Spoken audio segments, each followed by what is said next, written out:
सुरुवात होण्याआधीच गाजू लागलेला आहे आणि या दौऱ्याचं कारण शालेय शिक्षण मंत्री दीपक केसरकर यांनी जाहीरही केलंय।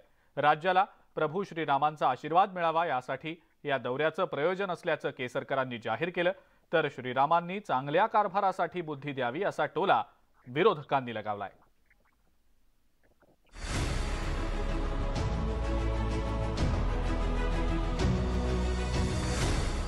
मुख्यमंत्री एकनाथ शिंदे शनिवारी अयोध्या दौऱ्यासाठी रवाना होणार आहेत। त्या पार्श्वभूमीवर शिवसेनेकडून टीझर जारी केले जात आहेत। यामुळे दौऱ्याची चांगलीच वातावरण निर्मिती झालेली आहे।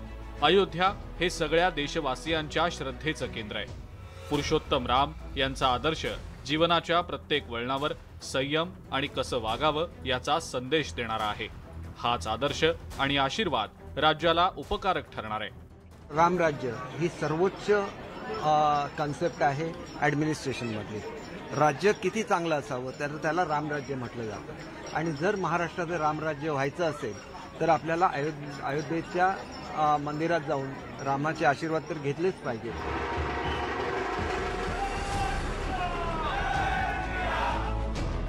अयोध्या में शंखनाद आ रहे हैं एकनाथ हा टीझर जारी करून शिवसेनेनं दौऱ्याचा बिगुल वाजवला होता।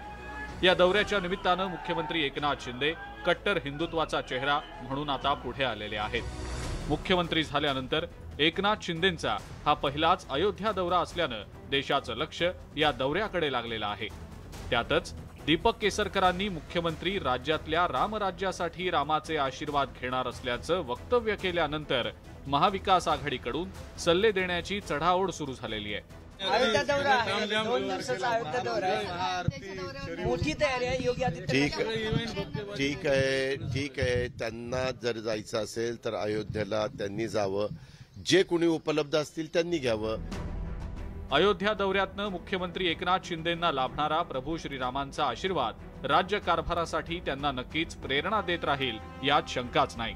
दुसरीकडे विरोधकांनीही रामराज्यासाठी अयोध्येचा दौरा करायला हरकत नाही असा सूर नागरिकांमधून उमटताना दिसत नाही। Bureau report, news 18 Lokmat.